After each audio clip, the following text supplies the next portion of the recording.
La película Antígona es un innovador acercamiento a la obra maestra de Sófocles, que retiene su esencia mientras la sitúa en un contexto contemporáneo, explorando las complejidades de la justicia, la autoridad y la resistencia en un mundo marcado por la opresión y la injusticia. Con una narrativa provocativa, Antígona ofrece una reflexión profunda sobre los dilemas morales y políticos de nuestro tiempo, invitando al público a cuestionar sus propias convicciones y a explorar el significado perdurable de la tragedia griega en el mundo moderno. El día de hoy exploraremos junto con la doctora Paulina Barrera Rosales las múltiples capas de significado de esta adaptación, analizando su relevancia para las preocupaciones contemporáneas y su contribución a la rica tradición del teatro griego en el cine. Quédate con nosotros, esto es Cultura al Derecho.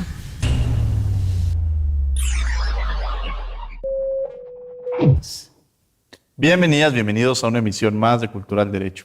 Mi nombre es Diego Guerrero y el día de hoy vamos a hablar de un libro, de una película. Bueno, vamos a encontrar varios elementos precisamente frente al mito de Antígona, pero visto desde otra óptica, otra perspectiva, y cómo incluso podemos ver este mito tan vigente desde diversas perspectivas, y para ello me acompaña la doctora Paulina Barrera Rosales, quien es investigadora en el Instituto de Investigaciones Jurídicas. Paulina, qué gusto tenerte el día de hoy aquí en Cultura al Derecho. Muchas gracias por la invitación, Diego, y además por el pretexto para volver a mi facultad. Me siento muy, muy honrada de estar acá y en tu espacio. Bueno, pues vienes a traernos precisamente en una película que vemos, que es la película Antígona, pero tiene un trasfondo y nos lleva a enterarnos desde una actualidad precisamente, cómo estas obras siguen vigentes y las podemos ver de distintas ópticas, y es precisamente este mito de Antígona. Platícanos un poco de esto para quienes están viendo y sepan a profundidad de lo que estamos hablando. Claro que sí, pues como tú dices, tiene un trasfondo, y yo diría un trasfondo milenario. El mito de Antígona existe desde la antigua Grecia, incluso antes de los filósofos que nosotros conocemos, ¿no? Como Platón, Aristóteles, unos 3-4 siglos antes. Y los mitos, sobre todo en la época de la democracia ateniense, se escribían como obras de teatro, y lo que hacían era competencias para ver quién lograba como escribir de una mejor manera el mito.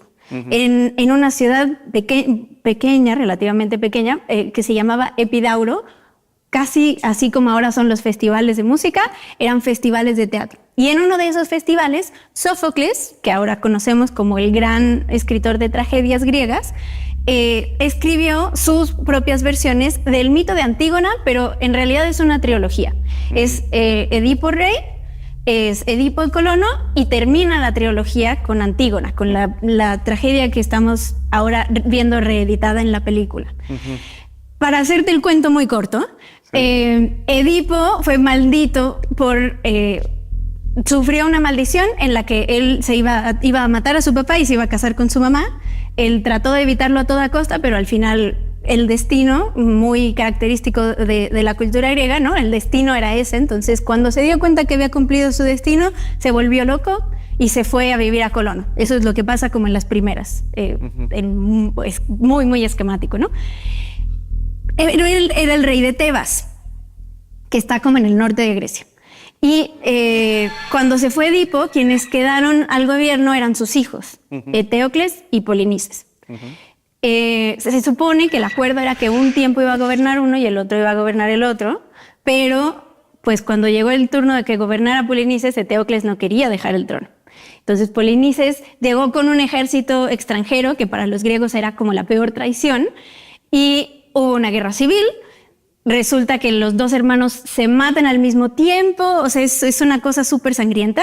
Y en el momento en el que se quedan sin gobernante, llega el tío, Creonte, que dice, bueno, vamos a terminar con la guerra civil, yo voy a gobernar y voy a poner paz y orden, ¿no? Un poco voy a instaurar el derecho prácticamente, voy a crear una nueva polis a partir de todo esto que se disolvió. Sí. Y para eso pone unas ciertas reglas. Dice, a ver, Eteocles estaba gobernando de manera legítima y el otro fue el que nos traicionó como ciudad porque trajo un ejército extranjero para agredirnos. Y entonces a este señor no lo vamos a enterrar. El punto es que Antígona dice, no podemos hacerle caso al tío, que es el rey, ahora es el gobernante, porque si no vamos a estar nosotras mismas condenadas por las leyes de los dioses. Entonces lo que decide hacer, sin ayuda de la hermana, es enterrar al hermano. Y cuando el tío se da cuenta, pues la confronta, bueno, se entera de que fue ella y le pregunta, ¿tú sabías que yo había escrito esta ley? Y ella contestó que sí, que igual había decidido desobedecerla y que aceptaba el castigo que él decidiera ponerle, que era la muerte. Él había dicho que quien enterrara a este señor, bueno, al hermano, iba a ser ejecutado, ¿no? El tío al final se siente mal de matarla, decide no matarla, y ella termina suicidándose, colgándose en la propia celda, bueno, donde la encerraron, ¿no? ¿Cómo surge entonces esta película y qué relación tiene precisamente con este mito? Pues mira, una de las cosas más importantes del mito es, y por eso es una tragedia, no hay una respuesta clara sobre quién tenía razón. Si Creonte, que era el que quería pues poner orden y paz en la ciudad y estaba tomando decisiones públicas, ¿no? Más allá de lo que en su familia se requiriera, y Antígona, que decía, la ley de los dioses está por encima de la ley de los hombres. Y entonces lo que trataban de hacer estas obras de teatro era hacerles reflexionar sobre cuál es la decisión que consideran que hubiera sido la correcta. No hay una decisión correcta. Creonte tenía razón para poner la paz, para tratar de establecer la paz, y ella tenía razón, Antígona tenía razón, porque quería cumplir con las leyes que iban más allá de las leyes de los hombres, ¿no? Y eso nos regresa hasta nuestros días, ¿no? Sigue habiendo discusiones en la actualidad sobre derecho y moral en cosas cotidianas, como por ejemplo, si estamos o no de acuerdo con regular la eutanasia, la objeción de conciencia por parte de quienes proporcionan servicios médicos, ¿no? Hay muchos conflictos en los que nos encontramos con este mito eternamente recurrente de lo que sería una moral colectiva, moral personal, y lo que dicen las normas jurídicas, lo que dicen las normas de los hombres, ¿no? Y de las personas, para ser ahora más inclusivas. Ahora, la película que nos traes, que bueno, nos da el antecedente del mito, lleva una serie de personajes muy interesantes y da otra versión distinta o una forma distinta de verla. Platícanos un poco de los personajes que vemos en la película y cómo se va desarrollando la misma. Me parece que la directora, Sophie Deraspe, hace un trabajo maravilloso recuperando los puntos principales de la tragedia de Sófocles de la que acabamos de platicar, con un hecho que efectivamente sucedió en Canadá en el 2008, sobre una masacre que ahora hablaremos, ¿no? Pero los personajes en esta película son los mismos, tienen los mismos nombres. Creo que el único que cambia es el tío, que resulta ser el papá del novio, que en vez de Creonte se llama Cristian, pero juega el mismo rol. Sí. En general, como la trama o la parte subyacente es la misma, ¿no? Están estos 4 hermanos que llegan refugiados de una zona del norte de Argelia a Canadá por la guerra y con su abuela en este caso, ¿no?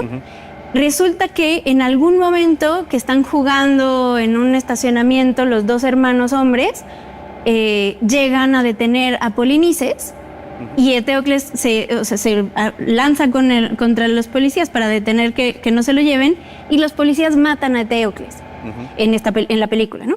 Y entonces al principio era como, Eteocles, el futbolista local maravilloso, un buen hermano, como el hombre perfecto, sí, ¿no? El hermano perfecto.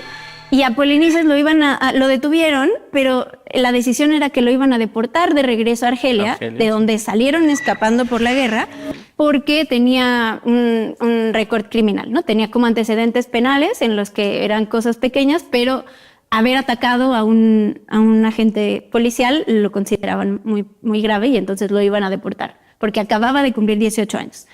Y entonces Antígona lo que decide es personificarse como su hermano.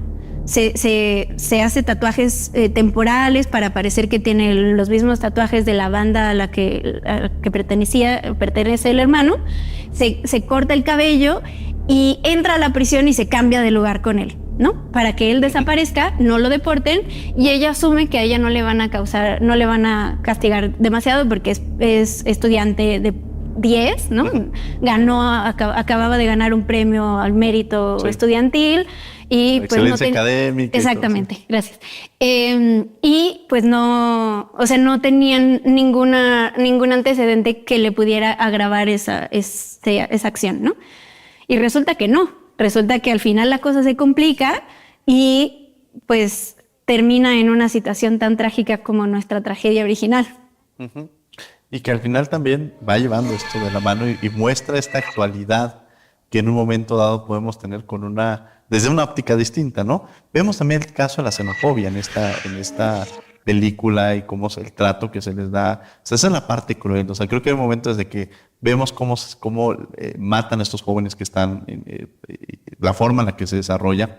Es una figura de xenofobia, ¿no? Sí, sin duda. Es una película que retrata una realidad contemporánea, no solamente en Canadá, en el área en la zona de Quebec, que es donde sucede, sino también podríamos voltear hacia nuestro país, hacia la región latinoamericana, ¿no? Que solemos pensar que somos solo las personas que reciben ese tipo de malos tratos, pero también solemos tenerlo con nuestras personas vecinas, ¿no? Nacionalidades vecinas.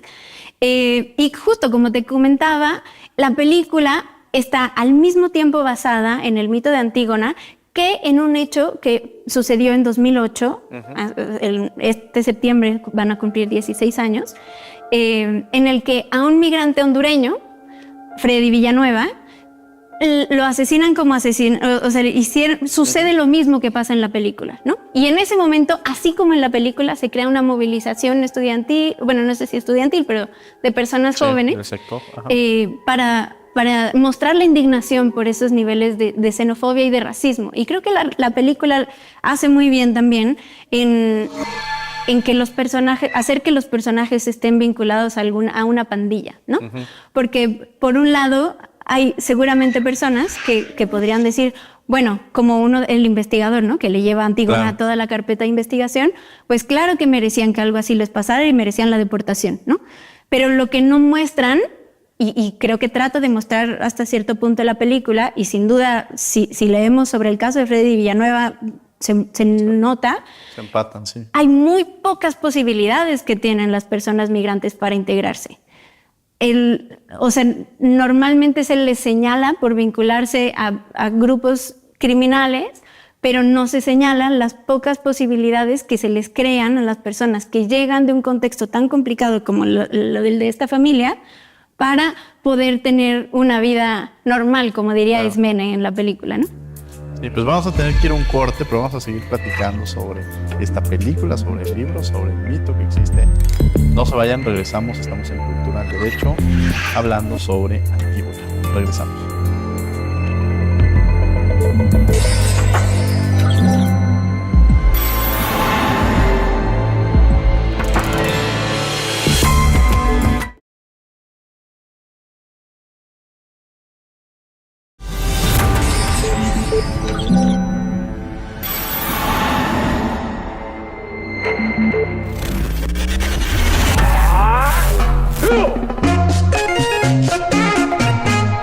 Los derechos de los inmigrantes son fundamentales en la búsqueda de una sociedad justa y equitativa, pues cada persona, sin importar su origen o estatus migratorio, merece ser tratada con dignidad y respeto.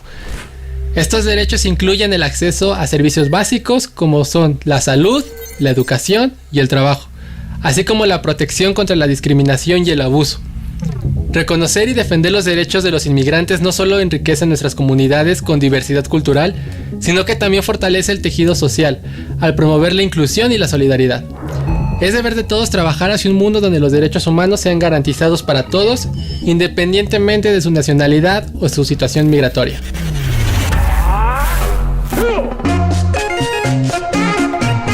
Estamos de regreso en Cultura del Derecho platicando sobre Antígona, sobre el mito también, pero también esta película del 2019 con Sophie Deraspe, que nos empieza a hablar un poco, a relacionarla con diversos aspectos de los derechos humanos, de entender incluso el papel que puede existir la xenofobia, que tratamos en el bloque anterior, La universalidad que hablamos de derechos humanos, a veces hay una parte en la cual decimos, nosotros por vivir en México debemos de tener estos derechos, o cómo hablamos de garantizarles derechos a aquellos que vienen de otros lugares y no se los estamos garantizando a los mexicanos, que es un juego de palabras que muchas veces a lo que llegamos es que no es que los visibilicemos, son mexicanos, y son hondureños, son salvadoreños, son personas.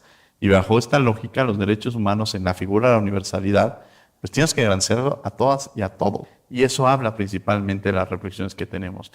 Vemos una película que se desarrolla en Canadá, que se llama La xenofobia, pero a veces sería interesante ver cuando cuestionamos el trato incluso que se les da a los mexicanos en Estados Unidos, pero también es interesante reflexionar la forma en la que se desarrolla la migración en México, que además la migración pues es este traslado que podemos tener de un lugar a otro, pero los ponen en un contexto, una situación de vulnerabilidad por las razones por las que en un momento dado una persona tiene que irse al lugar, irse a vivir a otro lugar que no es el de su origen, ¿no?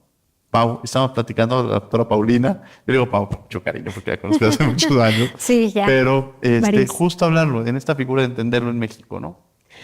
Yo diría que en primer lugar sale el profundo racismo que tenemos en nuestra sociedad y que por mucho tiempo se negó, ¿no? O sea, por mucho tiempo decíamos que México era un país que más bien discriminaba por clase y por cuestiones económicas y no se notaba como la interrelación entre estos dos factores que excluyen y oprimen a ciertos grupos, ¿no? A nivel interior,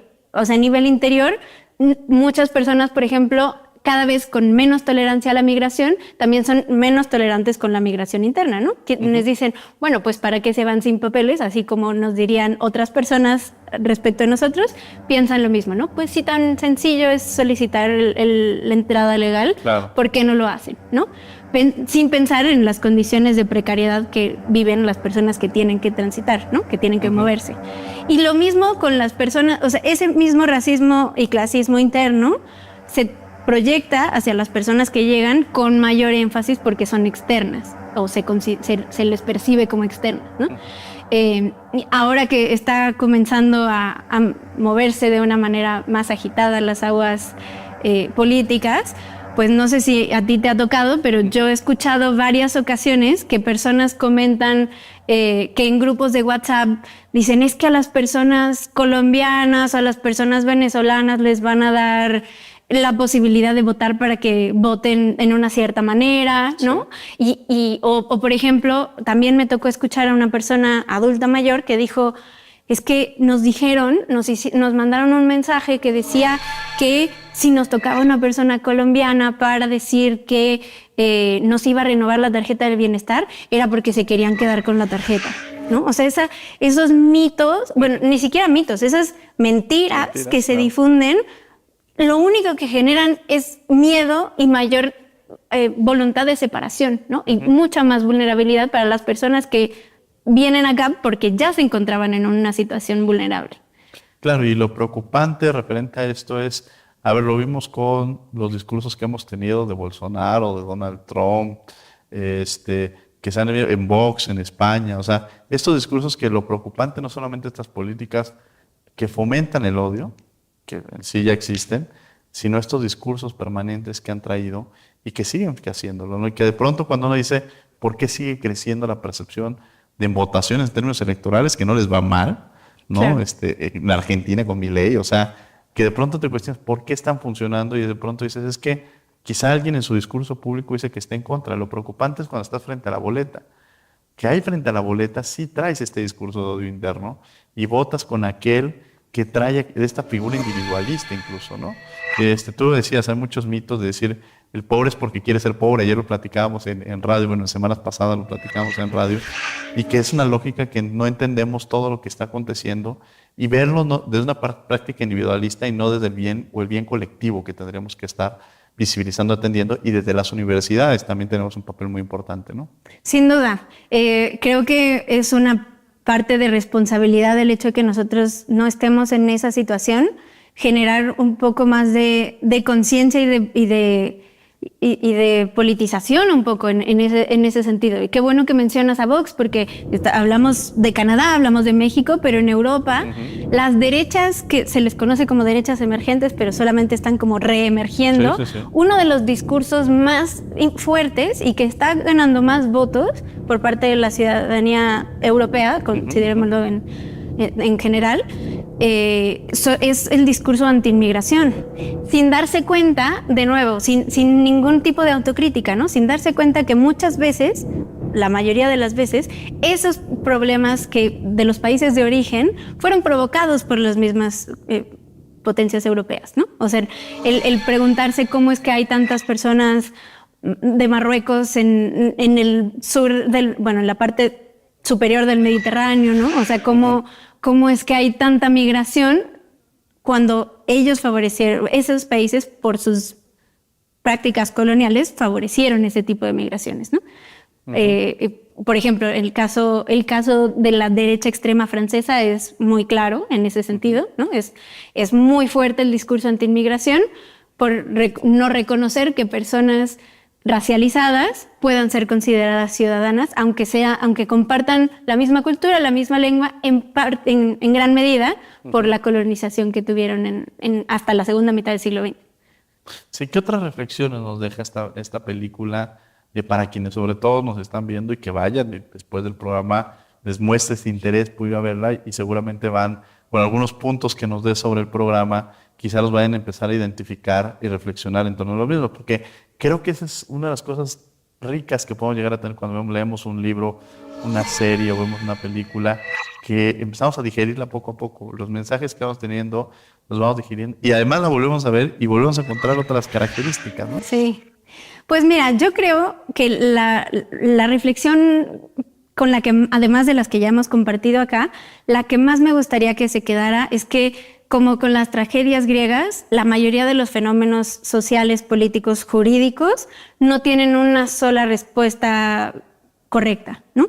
Así como no podemos decir Creonte siempre estuvo mal porque no podía superar las leyes de los dioses porque estaba tomando decisiones para el bien de la colectividad, tampoco podemos decir que Antígona estaba totalmente bien o totalmente mal porque no decidió hacer caso a lo colectivo, sino solo pensar hacia lo individual, ¿no?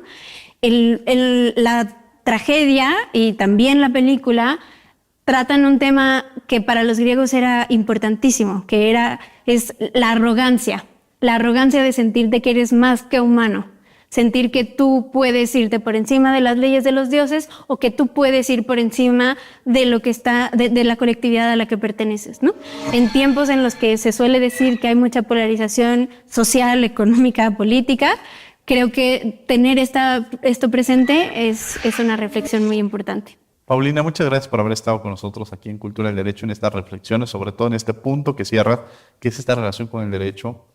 Hablar de derechos humanos, de la importancia que tiene, de romper incluso esta parte que en México a veces somos clasistas y racistas, no solamente en esta combinación que afecta, porque es un tema de discriminación, al final nos lleva al punto de la discriminación. Yo te agradezco muchísimo que hayas estado con nosotros aquí. Muchas gracias a ti, Diego. Muchas gracias. Y gracias a ustedes por acompañarnos en una emisión más de Cultura del Derecho. Los martes estamos en Radio UNAM en 96.1 FM. A las 4 de la tarde en Derecho a Debate, abordando diversos temas. Cumplimos 8 años en Derecho a Debate. Gracias por acompañarnos durante estos 8 años, también ahí estamos. Y por lo pronto, los invitamos a que sigan con la programación de Canal 22 y que tengan buen día.